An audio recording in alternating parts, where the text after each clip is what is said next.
দিশি কুমড়ো, ছাঁচি কুমড়ো বা চাল কুমড়ো। আজকে আমাদের এইটাই রান্নার প্রিপারেশন।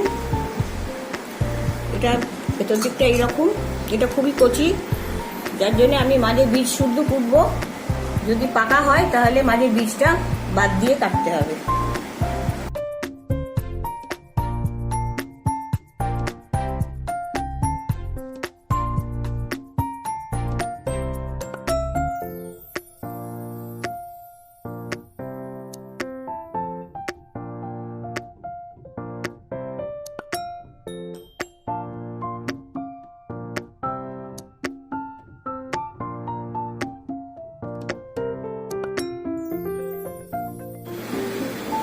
সামনেই ভাদ্র মাস, ভাদ্র মাসের সংক্রান্তির আগের দিন অরন্ধনের রান্না হয়।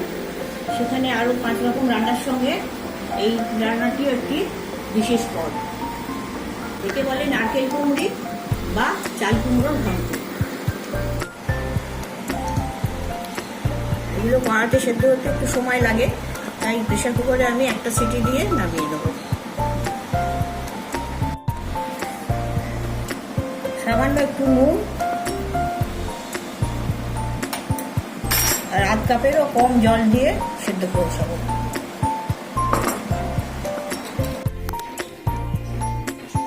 ওভেনে কড়া বসিয়েছি, কড়া গরম হয়ে গেছে।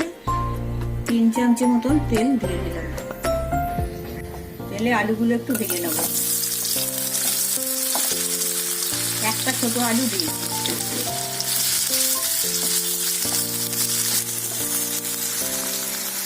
এগুলো ভাজা হয়ে গেছে, এগুলো একটু সাইডে সরিয়ে নিচ্ছি। আর এই তেলেই আমি ফোড়ন দেবো। একটা শুকনো লঙ্কা, একটু তেজপাতা,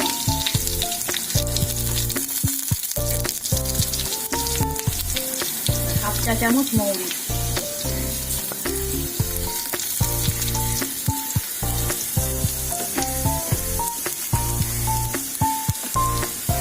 এবার আমি চাল কুমড়োটা দিই।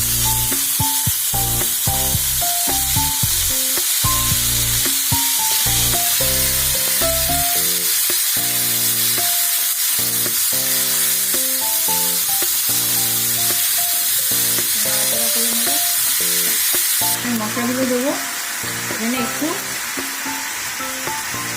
1/2 ইঞ্চি আদা, 1 চা চামচ মরিচ,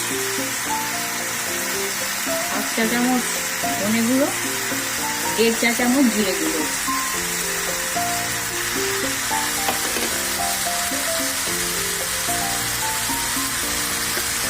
বড় চামচের 4 চামচ চিনি।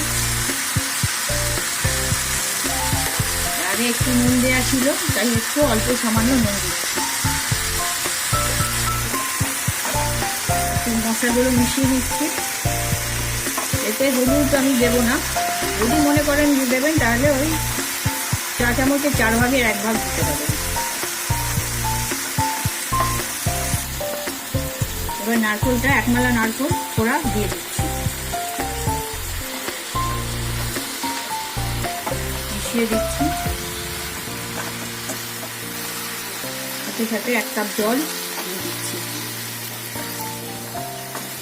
এটাকে ঢাকা দিয়ে একটু ফোটাবো, যাতে মশলাটা সবজির মধ্যে বসে যায়।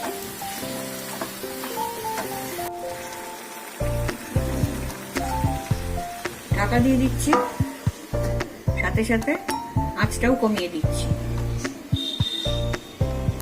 5 মিনিট ফুটবে। 5 মিনিট হয়ে গেছে, এবার আমি ঢাকনা খুলছি। জলটা সবই শুকিয়ে গেছে।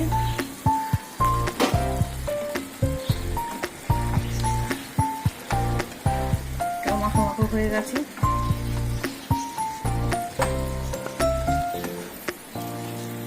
আমাদের নারকেল কুমড়ি রেডি। এটাকে দিশি কুমড়ো বা চাল কুমড়ো বা ছাঁচি কুমড়ো যাই বলতে পারেন, তার ঘন্ট।